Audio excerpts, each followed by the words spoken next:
নমস্কার, good morning to all. যারা মিঠুন চক্রবর্তীর ফ্যান আছো তারা অ্যাসেম্বল হয়ে যাও, তাদের জন্য একটা দুর্দান্ত সুখবর আছে। আফটার কাবুলিওয়ালা মিঠুন চক্রবর্তী একটা ব্যাপক ফর্মে আসতে চলেছে, তার নতুন কাজ আসতে চলেছে। সেই সিনেমাটার নাম হচ্ছে শাস্ত্রী, যেটার গতকাল শুভ মুহূর্ত হয়ে গেছে। পরিচালক হচ্ছেন পথিকৃৎ বসু।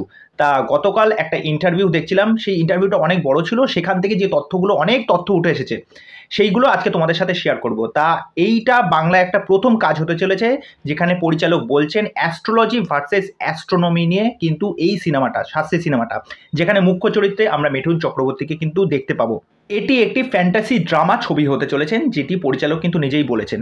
আরেকটা বিষয় যেটা, যে দীর্ঘ 16 বছর পর দেবশ্রী রায় এবং মিঠুন চক্রবর্তীকে তারা একসাথে কিন্তু জুটি বাঁধতে চলেছেন এখানে।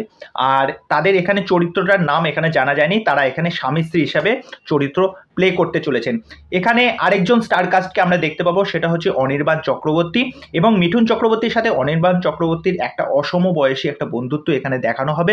আর অনির্বাণ চক্রবর্তী এখানে একজন সোশ্যাল স্ট্যাটাসের চরিত্র তিনি এখানে প্লে করছেন, তার চরিত্রের নাম কিন্তু তিনি বলেননি। এছাড়াও আমরা এই শাস্ত্রী সিনেমায় কিন্তু আমরা সোহমকে দেখতে পাবো। তা সোহম বলেন যে 1 বছর আগে যখন মিঠুন দাকে এই গল্পটা শোনায়, শাস্ত্রীর গল্পটা, তখন এক লাইনের মধ্যে তখন মিঠুন দা বলেন যে এরকম গল্প কিন্তু বিট্টু আমি এর আগে শুনিনি।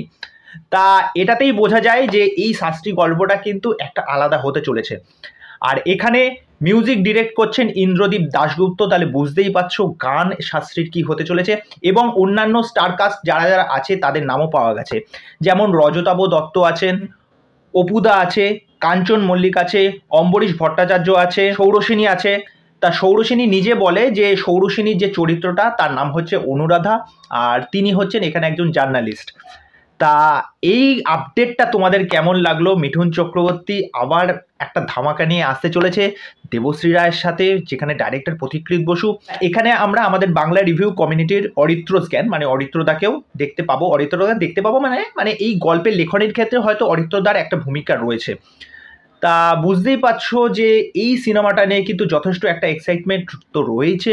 মিঠুন চক্রবর্তী অ্যাজ এ শাস্ত্রী তাকে দেখা যাবে। হলো আজকের এই আপডেটটা দেওয়ার জন্যই তোমাদের কাছে এসেছিলাম। এই এক্সক্লুসিভ আপডেটটা তোমাদের কেমন লাগলো সেটা অবশ্যই কমেন্ট করে জানাও, যারা মিঠুন চক্রবর্তীর ডাইহার্ড ফ্যান আছো। পরবর্তী নেক্সট ভিডিওতে বা কোনো আপডেট পেলে অবশ্যই তোমাদের সাথে শেয়ার করব। আর তোমাদের জন্য এই কাজগুলো করছি, আমার এটা করেও খুব ভালো লাগছে। আর ব্যাপার হচ্ছে ওটাই যে একটু সাপোর্ট করে দাও, একটু চ্যানেলটাকে সাবস্ক্রাইব করে দাও, ভিডিওটা ভালো লাগে থাকলে লাইক করে দিও, নিজেদের মতামত জানাও।